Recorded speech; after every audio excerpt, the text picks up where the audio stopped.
நம்மளுடைய தியானத்திற்காய் வாக்குத்தத்த வசனமாய் வெளிப்படுத்தல் புஸ்தகத்துல the book of Revelations chapter 3 verses 8 to 10 வெளிப்படுத்தல் புஸ்தகத்துல 3வது அதிகாரம் 8 இருந்து 10 வசனங்கள் முடிய. எல்லாரும் எடுத்துருக்கிறீங்களா? யாரெல்லாம் பைபிள் வச்சிருக்கிறீங்க கொஞ்சம் உயர்த்தி காட்டுங்க பார்க்கலாம். ஏமேன்? பைபிள் இல்லாமல் யாருமே வரக்கூடாது. ஏமேன்?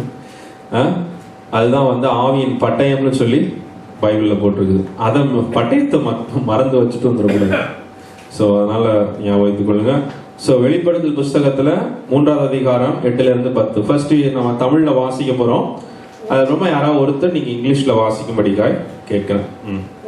உன் கிரியைகளை அறிந்திருக்கிறேன். எல்லாருமே வாசிக்கலாம் ப்ளீஸ். உனக்கு கொஞ்சம் பலன் இருந்தும் நீ என் நாமத்தை மறுதலியாமல் என் வசனத்தை கைக்கொள்ளபடியினாலே இதோ திறந்த வாசலை உனக்கு முன்பாக வைத்திருக்கிறேன், அதை ஒருவனும் பூட்ட மாட்டான். இதோ தங்களை யூதர் என்று பொய் சொல்லுகிறவர்களாகிய சாத்தானுடைய கூட்டத்தாரை சிலரை உனக்கு கொடுப்பேன். இதோ அவர்கள் உன் பாதங்களுக்கு முன்பாக வந்து பணிந்து நான் உன்மேல் அன்பாயிருக்கிறதை அறிந்து கொள்ளும்படி செய்வேன். என் பொறுமையை சொல்லிய வசனத்தை நீ காத்துக் கொண்டபடியால் பூமியில் குடியிருக்கிறவர்களை சோதிக்கும்படியாக பூச்சக்கரத்தின் மேலெங்கும் வரப்போகிற சோதனை காலத்திற்கு தப்பும்படி நானும். ஆமென். Hallelujah. Can someone read in English? Revelations 3, 8 to 10. Judith or Chinotson, someone can read. Yara orthu vaasikrீங்களா? Revelations 3, 8 to 10. I know your works. See, I have set before you an open door, and no one can shut it. And you have a little strength. I have kept my word, and I have not denied my name. Indeed, I will make those of synagogue of Satan who say they are Jews and they are not, but lie indeed. I will make them come and worship before your feet, and to know that I have not loved you. Because you have kept my command to persevere, I also will keep you for the hour of trial, which shall come upon the whole world who dwell on the earth. Amen. Amen. Hallelujah. ஆண்டவர் இந்த காலை வேளையில நமக்கு ஒரு வார்த்தையாய் ஒரு வாக்கு தத்தமாய் கொடுக்கிற ஒரு வசனம் என்று சொல்லி நான் விசுவாசிக்கிறேன். இதை பார்க்கும் பொழுது ஆண்டவர் சொல்லுகிறார், 3 நன்மைகளை ஆண்டவர் இந்த இடத்திலே பேசுகிறார். God is speaking 3 promises to you today morning. 3 வாக்கு தத்தங்களை, ஆசீர்வாத வாக்கு தத்தங்களை கர்த்தர் நம்மளோடு கூட பேசுகிறார் என்று சொல்லி பார்க்கிறோம். முதலாவதாய் பார்க்கும் பொழுது, உனக்கு நான் என்ன வைத்திருக்கிறேன்றாரு? திறந்த வாசலை வைத்திருக்கிறேன் என்று சொல்லி அவர் சொல்லுகிறார். ஹல்லேலூயா. இரண்டாவதாய், இதோ அவர்கள் உன் பாதங்களுக்கு முன்பாக வந்து பணிந்து நான் உன் மேல் அன்பாயிருக்கிறதை அறிந்து கொள்ளும்படி செய்வேன் என்று சொல்லி ஆண்டவர் சொல்லுகிறார். ஹல்லேலூயா. சோ அடுத்த 3வது காரியமாய், என் பொறுமையை குறித்து சொல்லிய வசனத்தை நீ காத்து கொண்டபடியினால் பூமியில் குடியிருக்கிறவர்களை சோதிக்கும்படியாக பூச்சக்கரத்தின் மேலெங்கும் வரப்போகிற சோதனை காலத்திற்கு தப்பும்படி நானும் உன்னை காப்பேன். ஹல்லேலூயா. 3 காரியங்களை ஆண்டவர் நம்மளோடு கூட பேசுகிறார். ஹல்லேலூயா. இதை எல்லாவற்றையும் நம்ம பார்க்கும் பொழுது, God says, I have an open door for you. உனக்கு ஒரு திறந்த வாசலை நான் வைத்திருக்கிறேன். ஹல்லேலூயா. ஆண்டவர் சொல்றாரு, உன்னை யார் எதிர்க்கிறார்களோ அவர்களுக்கு நான் உன் மீது அன்பாயிருக்கிறதை விளங்க பண்ணுவேன்னு சொல்றாரு. ஹல்லேலூயா. 3வது காரியமாய், சோதனை காலத்திலே நான் உன்னை காப்பேன் சொல்லி ஆண்டவர் சொல்லுகிறார். ஹல்லேலூயா. இந்த 3 காரியத்தை குறித்து தான் நம்ம இந்த நாளிலே கூட தியானிக்க போகிறோம். ஆமென். பார்க்கும் பொழுது, முதலாவதாய் பார்க்கும் பொழுது, இந்த காலை வேளையில அநேக சூழ்நிலைகள்ல நம்ம எங்கேயாவது ஒரு கதவு திறக்காதா? இல்லையா? நம்ம எங்க பார்த்தாலும் கதவு அடைக்கப்பட்ட சூழ்நிலையா இருக்கும். திறந்த மாதிரி இருக்கும், பிரவேசித்த மாதிரி இருக்கும், ஆனா கடைசியில் அடைக்கப்பட்ட சூழ்நிலைகளை நம்ம பார்க்கிறோம். நம்ம அநேக வேளை we do all kinds of things to make the door open. கதவுகளை திறக்க, கதவுகளுக்கு வழியாய் பிரவேசிக்க we do all sorts of things. ரொம்ப ஸ்மார்ட்டாய் சில வேளைகளில் சில காரியங்களை செய்யும். நம்முடைய பலத்திலே சில காரியங்களை நாம செய்வதுண்டு, நம்முடைய ஞானத்திலே சில காரியங்களை நம்ம செய்வதுண்டு. இல்லை நம்ம யாரையா பிடிச்ச ஆளை பிடிச்சாது கதவுகளை திறக்க நம்ம முயற்சி செய்வது உண்டு என்று சொல்லி பார்க்கிறோம். ஆனால் ஆண்டவர் நமக்கு சொல்லுகிற வழி உண்டு காணப்படுகிறது. ஒரு வழியை இந்த வசனத்திலே ஆண்டவர் வைத்திருக்கிறார். அந்த 8வது வசனம் சொல்லுகிறது, உன் கிரியைகளை அறிந்திருக்கிறேன், உனக்கு கொஞ்சம் பலன் இருந்தும் நீ என் நாமத்தை மறுதலியாமல் என் வசனத்தை கை கொண்டபடியினாலே இதோ திறந்த வாசலை உனக்கு முன்பாக வைத்திருக்கிறேன், அதை ஒருவனும் பூட்ட மாட்டான் என்று சொல்லி வேதம் கூறுகிறது. அல்லேலூயா.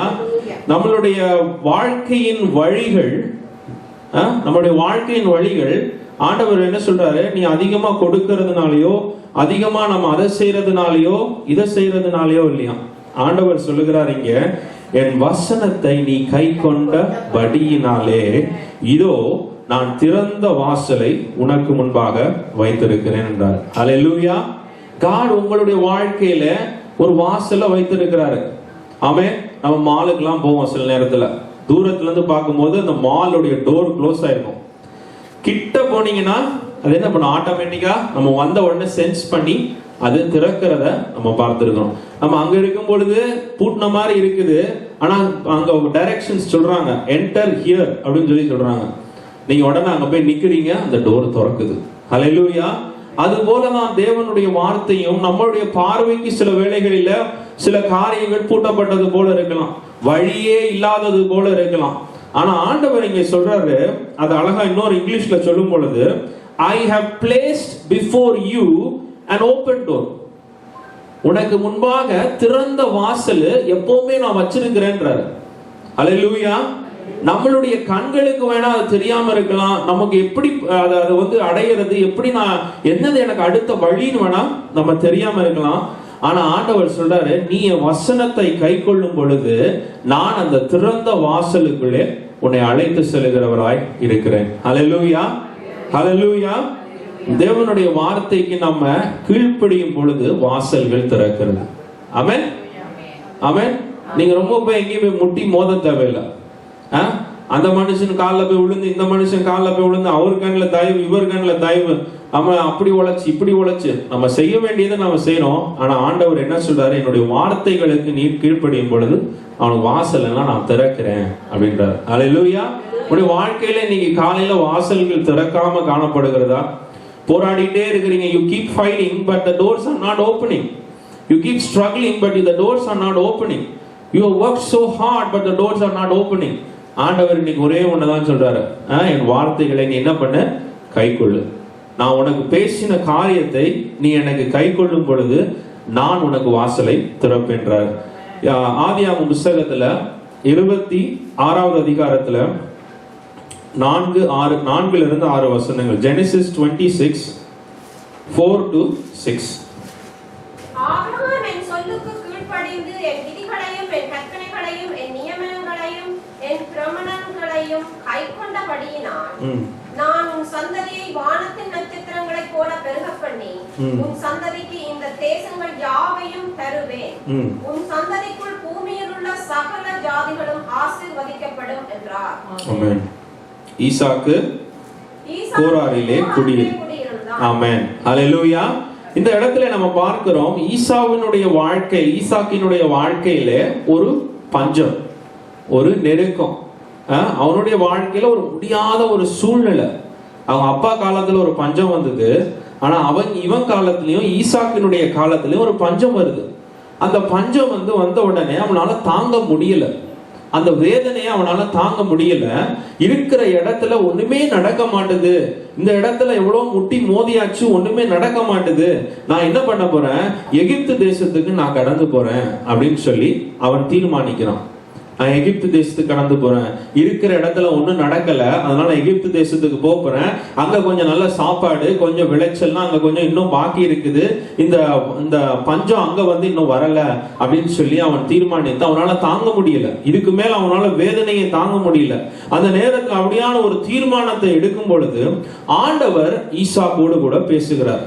God is talking to Isaac, telling him when Isaac was about to leave from the place that God gave him, அவனுக்கு கொடுக்கப்பட்ட இடத்திலிருந்து அவன் கடந்து போகணும்னு அவன் நினைக்கும் பொழுது ஆண்டவர் அவனோடு கூட பேசுகிறார். என்ன சொல்றார்? ஆபிரகாம் என் சொல்லுக்கு கீழ்ப்படிந்து என் விதிகளையும் என் கற்பனைகளையும் என் நியமங்களையும் என் பிரமாணங்களையும் கை கொண்டபடியினால் நான் உன் சந்ததியை வானத்து நட்சத்திரங்களை போல பெருக பண்ணி உன் சந்ததிக்கு இந்த தேசங்கள் யாவையும் தருவேன், உன் சந்ததிக்குள் பூமியில் உள்ள சகல ஜாதிகளும் ஆசீர்வதிக்கப்படும் என்றார். அதை கேட்ட உடனேயே ஈசாக்கு எகிப்துக்கு போகாம கேராரிலே அவன் உட்கார்ந்திருந்தான். ஹல்லேலூயா, ஹல்லேலூயா. இதுதான் தேவனுடைய வார்த்தையாய் காணப்படுகிறது நம்மளுடைய வாழ்க்கையில. தேவனுடைய வார்த்தை வந்து சொல்லுகிற ஒரு காரியம் இந்த இடத்துல, ஆபிரகாமுடைய வாழ்க்கை சரித்திரத்தை ஆண்டவர் அவனுக்கு அவன் சொந்த அப்பாவா இருந்தாலும் கர்த்தர் அவனுக்கு சொல்லி காண்பிக்க வேண்டிய சூழ்நிலையாய் காணப்படுகிறது. ஹல்லேலூயா. ஆண்டவர் சொல்றாரு, ஆபிரகாம் எப்படி ஆசீர்வதிக்கப்பட்டான். ஆபிரகாமுக்கு இதே பஞ்சம் இருந்தது, உனக்கு தெரியும், இந்த பஞ்சம் அவனுடைய வாழ்க்கையில் இருந்தது. உன்னை காட்டிலும் அதிக நெருக்கத்தை அவன் சந்தித்தான், ஆனால் அவன் ஆசீர்வதிக்கப்பட்டான். ஹல்லேலூயா. அவன் ஆசீர்வதிக்கப்பட்டதனுடைய காரணம் என்ன? அவன் என்னுடைய வார்த்தைகளுக்கு எல்லாம் அவன் கீழ்ப்படிந்தவனாய் காணப்பட்டான். ஹல்லேலூயா. ஆபிரகாம் எப்படி கீழ்ப்படிந்தார்? ஒரு 4 காரியத்தை மட்டும் நம்ம பார்க்கலாம் வேகமாய். ஆதியாகம புத்தகத்துல 12வது அதிகாரத்துல 1வது வசனத்தையும் 4வது வசனத்தையும் மாத்திரம் எடுத்து வாசிங்க. Genesis 12:1 and 4. கர்த்தர் ஆபிரகாமை நோக்கி, நீ உன் தேசத்தையும் உன் இனத்தையும் உன் தகப்பனுடைய வீட்டையும் விட்டு புறப்பட்டு நான் உனக்கு காண்பிக்கும் தேசத்துக்கு போ. கர்த்தர் ஆபிரகாமுக்கு சொன்னபடி அவன் புறப்பட்டு போனான். ஆமென். லோத்தும் அவனோட கூட போனான். ஹல்லேலூயா. பாருங்க, இங்க ஆண்டவர் முதலாவது ஆபிரகாமோடு கூட பேசுகிறார். என்ன சொல்றாரு? நீ உன் தகப்பன் வீட்டையும் உன் குடும்பத்தையும் உன்னுடைய எல்லா உறவுகளையும் விட்டு நீ வா என்று சொல்லி ஆண்டவர் ஆபிரகாமோடு கூட பேசுகிறார். ஆபிரகாம் 4வது வசனம் கூறுகிறது, என்ன செய்தாராம் ஆபிரகாம்? கர்த்தர் ஆபிரகாமுக்கு சொன்னபடியே அவன் புறப்பட்டு போனான் என்று சொல்லி வேத வசனம் கூறுகிறது. ஹல்லேலூயா. நம்ம பார்க்கும் பொழுது ஆபிரகாமுடைய வாழ்க்கையில from the beginning, from the day அவன் அழைக்கப்பட்ட நாளிலிருந்து, அவன் தெரிந்து கொள்ளப்பட்ட நாளிலிருந்து ஆபிரகாமுக்குள்ளே காணப்பட்டது அவனுடைய கீழ்ப்படிதல் என்று சொல்லி நம்ம பார்க்கிறோம். சாதாரண கீழ்ப்படிதல் இல்லைங்க இது ரொம்ப ஒரு வித்தியாசமான உணர்வு பூர்வமான கீழ்ப்படிதல் என்று சொல்லி நம்ம வேதத்தில் அநேக இடங்களிலே வாசிக்க முடியும். ஆதியாகம புத்தகத்துல 17வது அதிகாரத்துல 23வது வசனத்தை எடுத்தவங்க வாசிங்க.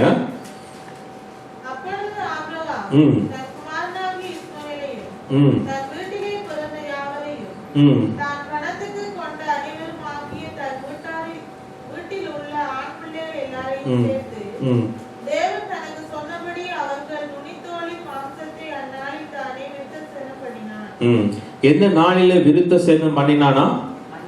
அந்நாளிலே, the same day. கர்த்தருடைய வார்த்தை அவனுக்கு புறப்பட்டு வருகிறது. காலையில ஆண்டவர் பேசுகிறார். அதிகாலை எழுந்து அவன் ஜெபித்த வேலையா இருக்கும் நினைக்கிறேன். ஆண்டவர் காலை பொழுதிலே அவனோடு கூட ஆபிரகாமோடு கூட பேசுகிறார். வேதம் கூறுகிறது அந்நாளிலே விருத்த சேதனம் பண்ணினான். ஹல்லேலூயா. அது உணர்வு பூர்வமான கீழ்ப்படிதல். ஆமென். நம்ம சில வேளைகளில் சில காரியங்களை பிள்ளைகளுக்கு சொல்றோம், இதை இப்படி செய்யின்னு சொல்றோம், செய்ய மாட்டேங்குது இல்ல. அப்புறம் கோபம் வருது, அடிக்கிறோம், உதைக்கிறோம், கத்துறோம், எல்லாம் பண்றோம். ஆனா இங்கே பார்க்கும் பொழுது ஆபிரகாமுடைய கீழ்ப்படிதல் எப்படி இருக்குது? ஆண்டவர் என்னைக்கு என்னோட பேசுவாரு, புரிஞ்சுக்கோங்க. ஆண்டவர் என்னைக்கு என்னோட, when will God talk to me? அதாங்க வாஞ்ச. அந்த வாஞ்ச இருக்கும்போது ஆண்டவர் என்னோட கூட இன்னைக்கு பேசிட்டாருன்னா அந்த வார்த்தை என்னவோ அதை இன்னைக்கே நான் நிறைவேற்றினோம் அப்படிங்கிற ஒரு வாஞ்ச அவனுக்குள்ளே காணப்பட்டது என்று சொல்லி பார்க்கணும். இது உண்மையாகவே ஆண்டவரை நம்ம ஏற்றுக்கொண்டு ஆண்டவரை விசுவாசிக்கும் பொழுது நம்மளுடைய வாழ்க்கையில சேம் டே அதை செய்ய, இன்னைக்கு எனக்கு ஒரு வார்த்தை புறப்பட்டு வருது, today God is talking to me. அப்ப அந்த ஆண்டவரை நான் என்ன சொன்னேன், ஆண்டவருடைய வார்த்தை நம்மளுக்கு புறப்பட்டு வருதுனாலே அது ஒரு பெரிய ஒரு அற்புதமான காரியம். ஹல்லேலூயா. ஒவ்வொரு நாளும் ஆண்டவருடைய வார்த்தை புறப்பட்டு வரும் பொழுது அந்த வார்த்தையை அப்படியே அந்த நாளிலேயே நம்ம செய்ய நம்ம முன் வரணும். ஹல்லேலூயா. that same day என்று சொல்லி நம்ம பார்க்கிறோம். இன்னொரு வசனத்தை கூட எடுத்து வாசிங்க. ஆதியாகமம் 21:14 வசனம். Genesis 21:14. ஆபிரகாம் அதிகாலையில் எழுந்து அப்பத்தையும் ஒரு துருத்தி தண்ணீரையும் எடுத்து ஆகாருடைய தோளின் மேல் வைத்து பிள்ளையையும் ஒப்புக் கொடுத்து அவனை அனுப்பிவிட்டான். அவன் புறப்பட்டு போய் பேர்சேபாவின் வனாந்தரத்திலே அலைந்து திரிந்தான். ஆமென். ஹல்லேலூயா. இங்கிலீஷ்ல எப்படி போட்டிருக்குன்னா early in the next morning. early in the next morning. ஆண்டவர் முந்தின நாள் அவனோடு கூட பேசுகிறாரு. என்ன சொல்றாரு? ஆகாரையும் இஸ்மவேலையும் நீ என்ன பண்ண, அவர்களை சொந்தமாய் நீ அனுப்பி விட்டுரு என்று சொல்றாரு. It was really breaking Abraham's heart. அவனுடைய இருதயத்தை உடைக்கிற, அவன் ரொம்ப வேதனைப்பட்டான் என்று சொல்லி வேத வசனம் கூறுகிறது. என்னதான் இருந்தாலும் அவனுடைய குடும்பத்துல ஒரு மகனாய் அவன் காணப்பட்டபடியினால அவனுடைய இருதயம் மிகவுமாய் உடைக்கப்பட்டது. ஆனாலும் இருதயம் வேதனைக்குள்ளாக ஆக்கப்பட்டாலும் கர்த்தருடைய வார்த்தை எனக்கு புறப்பட்டு வந்திருக்கிறது. It is so difficult for me to do this in my life, but God is talking to me. தேவன் என்னோடு கூட பேசுகிறார் என்று ஆபிரகாம் புரிந்து கொண்டு ஆபிரகாம் அதிகாலையிலே எழுந்தான் என்று சொல்லி வேத வசனம் கூறுகிறது. ஹல்லேலூயா. Early in the next morning Abraham woke up and did exactly what the Lord asked him to do. Amen. ஹல்லேலூயா. நம்ம சில வேளை நமக்கு ஈஸியா இருக்கும்போது நம்ம சில காரியங்களை செய்வதுண்டு. when the things are difficult in our lives, நம்முடைய வாழ்க்கையில முடியாத சூழ்நிலைகள் இருக்கும் பொழுது ஆபிரகாமை போல நாம கீழ்ப்படிகிற ஒரு உணர்வு நமக்குள்ளே காணப்படும். கர்த்தர் ஒரு தீமையை செய்வாரா நம்முடைய வாழ்க்கையில? நம்முடைய கண்களுக்கு அது தீமையாய் காணப்பட்டாலும், நம்மளுடைய கண்களுக்கு அது தீமையை போல தெரிந்தாலும், ஆனா நம்ம இருதயத்துல நாம புரிந்து கொள்ளுகிறோம் கர்த்தர் நல்லவர். ஹல்லேலூயா. God is good all the time. All the time God is good.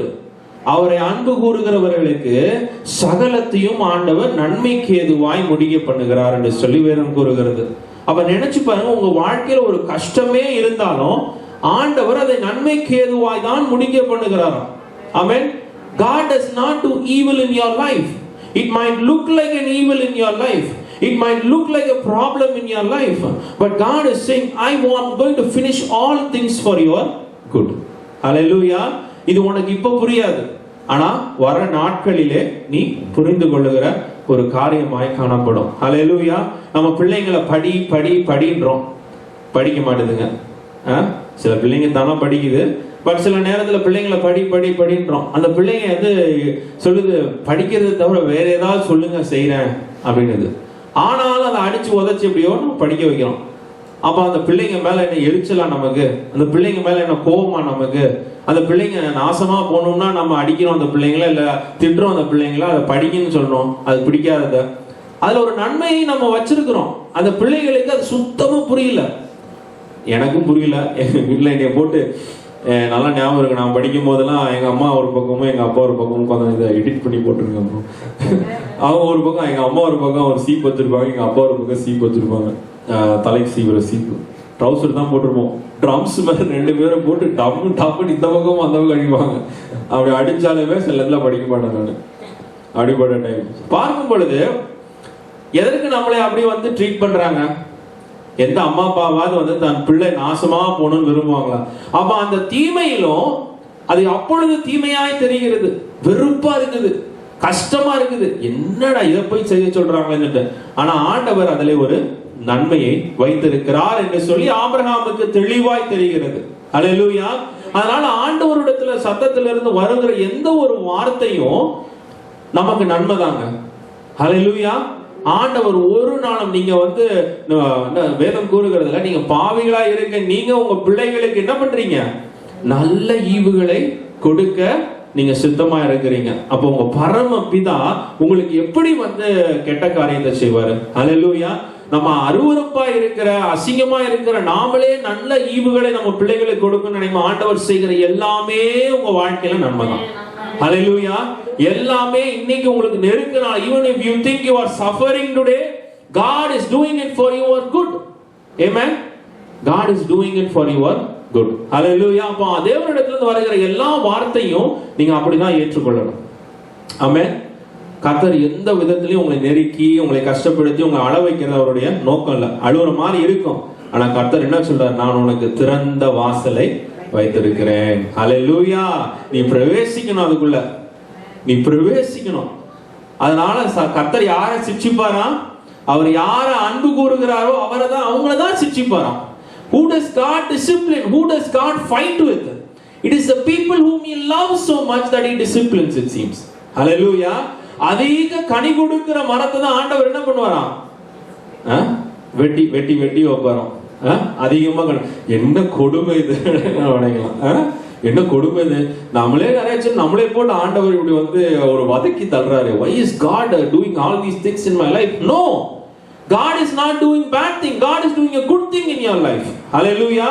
யார் அவ்வளவா அன்பு கூறுறாரோ, whoever God loves so much, he disciplines so much. Hallelujah. So அப்ப நீங்க புரிந்து கொள்ள வேண்டியதாய் காணப்படுகிறது. ஆபிரகாம் வந்து அதிகாலையில் எழுந்து கர்த்தருடைய வார்த்தையை நிறைவேற்றினார் என்று சொல்லி வேதம் கூறுகிறது. ஆதியாகமம் 22ல 3வது வசனத்தை எடுத்தவங்க வாசிங்க. ஆதியாகமம் 22:3. ஆபிரகாம் அதிகாலையில் எழுந்து தன் கழுதையின் மேல் சேணம் கட்டி தன் வேலைக்காரர் 2 பேரையும் தன் குமாரன் ஈசாக்கையும் கூட்டிக் கொண்டு தகனபலிக்கு கட்டைகளையும் பிளந்து கொண்டு தேவன் தனக்கு குறித்த இடத்துக்கு புறப்பட்டு போனார். ஆமென். ஹalleluya. ஆபிரகாம் எப்படி ஆண்டவருடைய வார்த்தைக்கு கீழ்ப்படிந்தாரா? ஆபிரகாம் அதிகாலையிலே அடுத்த நாள் எழுந்தார். இங்கிலீஷ்ல early the next morning என்று சொல்லி பைபிள்ல போட்டிருக்குது. ஹalleluya. அப்ப நாம பார்க்கிறோம் எப்ப எல்லாம் ஆண்டவருடைய வார்த்தை ஆபிரகாமுக்கு புறப்பட்டு வந்ததோ, whenever God spoke to Abraham, Abraham did not delay. Abraham did not say I will do it next week. Abraham did not say I will do it next year. Abraham did not say I am not feeling well today. இன்னைக்கு எனக்கு உடம்பு கொஞ்சம் வீக்கா இருக்குது, எனக்கு கொஞ்சம் மனசோர்வா இருக்கு. No. Even if he felt bad, அவருடைய இருதயத்துல ஒரு கஷ்டம் இருந்தாலும், அவருடைய இருதயத்துல அழுது கொண்டு இருந்தாலும், ஆண்டவர் அவன் என்ன புரிந்து கொண்ட காரியமா இருக்குது, ஆண்டவர் எல்லாவற்றையும் நன்மைக்கு தான் செய்வாரு. ஹalleluya. அப்ப ஆண்டவர் என்னோடு கூட பேசும் பொழுது நான் அதற்கு கீழ்ப்படியணும் அப்படிங்கறதை அவன் புரிந்து கொண்டான் என்று சொல்லி பார்க்கிறோம். ஹalleluya. ஹalleluya. உங்களுக்குள்ள அப்படி ஒரு வாஞ்சை இருக்குதா? ஆண்டவர் இன்னைக்கு உங்களோட பேசுறாரு. ஆண்டவர் பேசலையே நம்ம சில நேரத்தில் யோசிக்கணும். இன்னைக்கு ஆண்டவர் பேசுறாரு. Think every word that proceeds from his mouth, அவருடைய வாயிலிருந்து புறப்படுகிற ஒவ்வொரு வார்த்தையும் உங்களுக்கு ஜீவனை உண்டு பண்ணுகிற வார்த்தைகள். ஹalleluya. அது நித்திய ஜீவனுக்கு உங்களை எடுத்து செல்லுகிற வார்த்தையாய் காணப்படுகிறது. ஹalleluya. அப்ப நீங்க அந்த வார்த்தைகளை எப்படி ஏற்றுக்கொள்ளுறீங்க? சந்தோஷமா ஏற்றுக்கொள்ளுகிறீங்களா? இவரு நம்மளை போட்டு நோண்டி தள்ளுறாரு. No. Don't do because somebody told you to do something. Don't do because somebody is asking you to do something. Do because God is talking to you. Hallelujah. கர்த்தர் உங்களுடைய இருதயத்துல பேசுகிறார்னா அதற்கு கீழ்ப்படிங்க. அவங்கள பார்த்து, மனுஷனை பார்த்து, இவங்களை பார்த்து, அவங்கள பார்த்து never do anything like that. Always follow the word of God. When the Spirit of God is talking to you, தேவனுடைய ஆவியானவர் உங்களோடு கூட பேசும் பொழுது அதற்கு அப்படியே கீழ்ப்படிங்க. Hallelujah. There is no power greater than the word of God. Hallelujah. There is no power greater than the Lord Jesus Christ. Hallelujah. At his name every knee shall bow. அவருடைய நாமத்தை சொல்லும் பொழுது முழங்கால்கள் எல்லாமே முடங்க வேண்டும் என்று சொல்லி வேதம் கூறுகிறது. Hallelujah. There is no president in this world. There is no apostle in this world.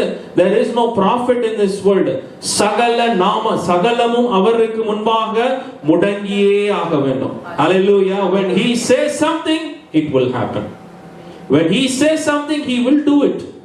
அவருடைய வார்த்தைக்கு மாத்திரம் தான் வல்லமை இருக்குது. Hallelujah. Only he has the authority and the power to say and do things. Hallelujah. மற்ற எல்லாரும் அதற்கு கீழ்ப்படிந்து உட்பட்டு நடக்க வேண்டிய மனிதர்களா இருக்கலாம். அது டைனோசரா இருக்கலாம், ரைனோசரஸா இருக்கலாம், எல்லாமே அவருடைய வார்த்தைக்கு கீழ்ப்பட்டு நடக்க வேண்டியதா இருக்கிறது. ஹalleluya. ஆண்டவர் சொல்லுகிற வார்த்தைகளுக்கு, இயேசு பேசுகிற வார்த்தைகளுக்கு நீங்க கீழ்ப்படுகிறவர்களாய் காணப்பட வேண்டும். Hallelujah, because he has shed his blood. அவர் தன்னுடைய ஜீவனை உங்களுக்காக வந்து he has given his blood, he has given his flesh. அவருடைய மாம்சத்தையும் சரீரத்தையும் எல்லாவற்றையும் நமக்காய் கொடுத்தவராயிருக்கிறார். அவர் சொல்லும் பொழுது செய்கிற ஒரு அனுபவம் நம்ம வாழ்க்கையில காணப்படும் போது அந்த திறந்த வாசல் உங்களுக்கு முன்பாக இருக்கும். Hallelujah. You want an open door today? You want to enter through that open door? இன்னைக்கு உங்களுக்கு நடக்கணுமா அந்த வழியா திறந்த வாசலுக்குள்ள நான் போகணும், இல்ல இருக்கிற இடத்துல இருந்து நான் முன்னேறி ஒரு திறந்த வாசலுக்குள்ளே நான் போகணும். I want to enter into the glory of God. I want to experience the power of God. I want to know the blessings of God in my life. Hallelujah. The word of God is telling us today, just obey his word. அவருடைய வார்த்தைகளை கைக்கொள்ளும் பொழுது உங்களுக்கு திறந்த வாசலை கர்த்தர் கொடுக்கிறார். வெளிப்படுத்தல் புத்தகத்துல 3வது அதிகாரம் 9வது வசனத்தை நாம வாசித்தோம் இல்லையா? அதுல ஒரு காரியம் சொல்லப்பட்டிருக்கு. இதோ யூதர் அல்லாதிருந்தும் தங்களை யூதர் என்று பொய் சொல்லுகிறவர்களாகிய சாத்தானுடைய கூட்டத்தாரில் சிலரை உனக்கு கொடுப்பேன். இதோ அவர்கள் உன் பாதங்களுக்கு முன்பாக வந்து பணிந்து நான் உன்மேல் அன்பாயிருக்கிறதை அறிந்து கொள்ளும்படி நான் செய்வேன். ஹல்லேலூயா. நீங்க யாரோட நீங்க போராடிட்டு இருக்கிறீங்க இந்த காலை வேளையில? Who are you fighting with? Why are you fighting with people? Why are you struggling with people? Why are you fighting with your spouse? ஏன் உங்க கணவனோ மனைவியோட நம்ம போராட வேண்டும்? ஹல்லேலூயா. ஆண்டவர் இங்கே சொல்லுகிறார், யாரா இருந்தாலும் நான் உன் மீது அன்பாய் இருக்கிறேன் என்று அவர்கள் அறியும்படி நான் உனக்கு செய்வேன்றாரு. ஹல்லேலூயா. ஹல்லேலூயா. வேத வசனத்துல நம்ம வாசிக்கிறோம் இல்லையா? நம்ம மாம்சத்தோடும் இரத்தத்தோடும் அல்ல நம்மளுடைய யுத்தங்கள். Hallelujah. We never fight with people. We never fight. We fight with the spirit that is operating through them. அவர்களுக்குள்ளே கிரியை செய்கிற பொல்லாத பிசாசோடு தான் நமக்கு போராட்டமாய் காணப்படுகிறது. Hallelujah. 1 பேதுரு புத்தகத்துல 3வது அதிகாரத்துல 1லிருந்து 6 வசனங்களை முடிய நம்ம வாசிக்கலாம். யாராவது ஒருவர் 1 பேதுரு 3 1லிருந்து 6 வசனங்கள். உங்கள் சொந்த புருஷர்களுக்கு கீழ்ப்படிந்திருங்கள். அப்பொழுது அவர்களில் யாராவது திருவசனத்துக்கு கீழ்ப்படியாதவர்களாய் இருந்தால் பயபக்தியோடு கூடிய உங்கள் கற்புள்ள நடக்கையை அவர்கள் பார்த்து போதனையின்றி மனைவிகளின் நடக்கையினாலே ஆதாயப்படுத்திக் கொள்வார்கள். ஆமென். ஹல்லேலூயா. எப்படி ஒரு சிஸ்டர் பாருங்க, எப்படி ஒரு மனுஷனை நீங்க ஆதாயப்படுத்த, இது மனைவிகளுக்கு மாத்திரம் இல்ல கணவர்களுக்கும் சேர்த்து சொல்லப்படுகிற ஒரு காரியமா. எப்படி ஒரு மனிதனை நம்ம ஆதாயப்படுத்தணும்? எப்படி அவங்களோட போய் சண்டை போட்டு ஆர்கியூ பண்ணி குவெஸ்டின் பண்ணி கம்ப்ளைண்ட் பண்ணி ஃபைட் பண்ணி? நோ, ஆண்டவர் அப்படி செய்ய சொல்லுகிற தேவன் அல்ல என்று சொல்லி நம்ம பாருங்க. நம்ம நடத்தையை வைத்து போதிக்காமலே அவர்கள் தேவனை அறிந்து கொள்வார்கள் என்று சொல்லி வேத வசனம் கூறுகிறது. ஹல்லேலூயா. தானியேலுடைய வாழ்க்கையில இப்படியான காரியத்தை நம்ம அடிக்கடி நம்ம வாசித்து இருக்கிறோம். தானியேல் 6வது அதிகாரத்துல 25லிருந்து 28 வசனம் முடிய யாரோ ஒருவர் வாசிங்க. தானியேல் 6:25லிருந்து 28. இந்த வசனத்தை ஏன் வாசிக்க சொல்லுறேன்னா, இந்த 1 பேதுரு சொல்லுகிற வார்த்தை தானியேலுடைய வாழ்க்கையில நிறைவேறி இருக்குது. நம்ம ஒரு ஸ்திரீக்கு சொல்லப்பட்டிருந்த காரியமாய் காணப்பட்டால் தானியேல் இதை செய்து அப்படியான கணத்தை பெற்றார் என்று சொல்லி பார்க்கிறோம். தானியேல் 6:25-28. யாராவது ஒரு வாசிங்க. ராஜாவாகிய தரியு தேசமெங்கும் குடியிருக்கிற எல்லா ஜனங்களுக்கும் ஜாதியாருக்கும் பாசைக்காரருக்கும் எழுதினது என்னவென்றால், உங்களுக்கு சமாதானம் பெருக கடவது. என் ராஜ்யத்தின் ஆளுகைக்குள் எங்கும் உள்ளவர்கள் யாவரும் தானியேலின் தேவனுக்கு முன்பாக நடுங்கி பயப்பட வேண்டும் என்று என்னாலே தீர்மானம் பண்ணப்படுகிறது. அவர் ஜீவனுள்ள தேவன், அவர் என்றென்றைக்கும் நிலைத்திருக்கிறவர். அவருடைய ராஜ்யம் அழியாதது, அவருடைய கர்த்தத்துவம் முடிவு பரியந்தம் நிற்கும். தானியேலை சிங்கங்களின் கைக்கு தப்புவித்த அவரே தப்புவிக்கிறவரும் ரட்சிக்கிறவரும் வானத்திலும் பூமியிலும் அடையாளங்களையும் அற்புதங்களையும் செய்கிறவருமாய் இருக்கிறார் என்று எழுதினார். தரிவியின் ராஜ்யபாரிய காலத்திலும் பெர்சியனாகிய கோரேசுடைய ராஜ்யபார காலத்திலும் தானியேலின் காரியம் ஜெயமாய் இருந்தது. ஆமென். ஹalleluya. How did Daniel, இப்படி அவனுக்கு எதிராய் வந்த ஒரு கரம், a hand that came to strike him down, அவனை அடித்து கொல்லும்படிக்காய் வந்த ஒரு கரத்திலே ஆண்டவர் சொல்லுகிறார், அந்த ராஜாவினுடைய கரத்திலே எழுதினது என்னவென்றால் என்று சொல்லி வேதவசனம் கூறுகிறது. ஹalleluya. தானியேலை பாருங்க, அவருடைய வாழ்க்கையில அநேகர் அவனை கொல்லும்படிக்காய் முயற்சி செய்தார்கள் என்று சொல்லி பாருங்க. தானியேல் ஒரு மனிதனோடும் கூட அவன் போராடவில்லை. பெரிய பதவியில் இருந்தான், நல்ல படித்த ஒரு மனிதனாய் காணப்பட்டான், ஸ்மார்ட் மேனாய் காணப்பட்டான். அவன் நினைச்சிருந்தா என்ன வேணாலும் செய்திருக்கலாம் அவர்களுக்கு எதிராக. The same way அவங்க யோசித்த மாதிரி இவன் யோசிச்சு, he could have done something, ஏதோ ஒன்று செய்திருக்கலாம். ஒரு மனிதனோடையும் கூட அவன் ஆர்கியூவும் பண்ணல, ஒரு மனிதனோடு கூட அவன் போராடவும் இல்லை என்று சொல்லி வேதத்திலே எங்கேயாவது வாசிக்கிறோமா? அவனை எதிர்த்து வந்தவங்களை ஏன் அப்படி செய்வீங்க அப்படி கூட ஒரு வார்த்தையை தானியேல் கேட்கல. ஹalleluya. ராஜாவே அவனை கொல்லும்படிக்காய் அவன் அனுப்பினார். எந்த கரம் அவனை கொல்லும்படிக்காய் அனுப்பினதோ அந்த கரத்தை கொண்டே ஆண்டவர் எழுத வைத்தார். ஹalleluya. தானியேலின் தேவனே ஜீவனுள்ள தேவன் என்று சொல்லி அவர் சொன்னார். God of Daniel is a living God. Hallelujah. ஆண்டவர் ஏன் அவனுக்கு அப்படியாய் செய்தார் என்று சொல்லி பார்க்கும் பொழுது, தானியேல் எப்பொழுதும் தேவனுடைய வார்த்தைகளை கைக்கொள்ளுகிறவனாய் காணப்பட்டான். Hallelujah. Hallelujah. ஆண்டவர் பாருங்க, உங்களை எதிர்க்கிறவர்களை கர்த்தர் உங்கள் மீது அன்பாய் இருக்கிறேன் என்று சொல்லி விளங்க பண்ணுவார். Hallelujah. When you come before the word of God. Hallelujah. நீங்க மனுஷருக்கு முன்பாக தாழ்த்த தேவையில்லை, வார்த்தைக்கு முன்பாக, தேவனுடைய வார்த்தை, மனுஷ வார்த்தைக்கு முன்பாக தாழ்த்த தேவையில்லை. பேதுரு சொல்றார்ல, it is better to fear God than to fear men. மனுஷருக்கு பயப்படுகிறதை பார்க்கிலும் தேவனுக்கு பயப்படுகிறது நல்லது. ஹalleluya. நீங்க மனுஷருக்கு பயப்படுறீங்களா? மனுஷர் ஏதாவது சொல்லிடுவாங்க, அவர்கள் ஏதாவது பேசிடுவாங்க, அப்படி பயப்படுறீங்களா? இல்ல.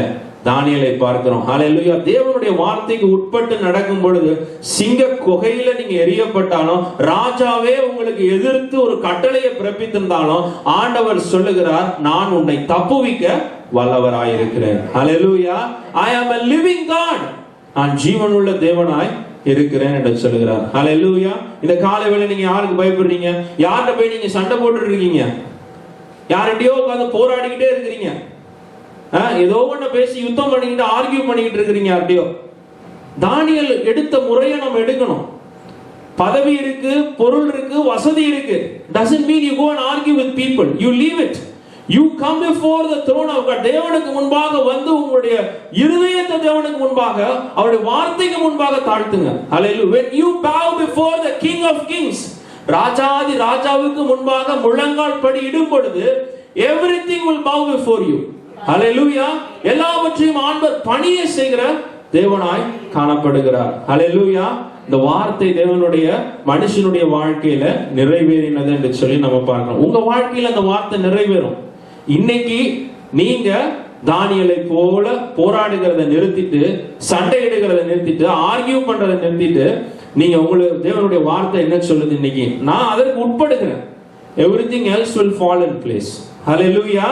Hallelujah. கடைசி காரியமாய் ஒரே ஒரு ஆசீர்வாத வசனத்தை கூட நம்ம வாசிக்கிறோம். அந்த 10வது வசனத்தை நம்ம வாசித்தோம்ல, வெளிப்படுத்தல 3வது அதிகாரத்துல அந்த 10வது வசனம் மட்டும் வாசிக்கலாம். 3:10. என் பொறுமையை குறித்து சொல்லிய வசனத்தை நீ காத்துக்கொண்டபடியினால் பூமியில் குடியிருக்கிறவர்களை சோதிக்கும்படியாக பூச்சக்கரத்தின் மேலெங்கும் வரப்போகிற சோதனை காலத்திற்கு தப்பும்படி நானும் உன்னை காப்பேன். ஆமென். ஹalleluya. ஆண்டவர் பூமியின் பூசக்கரம் எங்கும் வரப்போகிற சோதனையாய் காணப்படலாம்.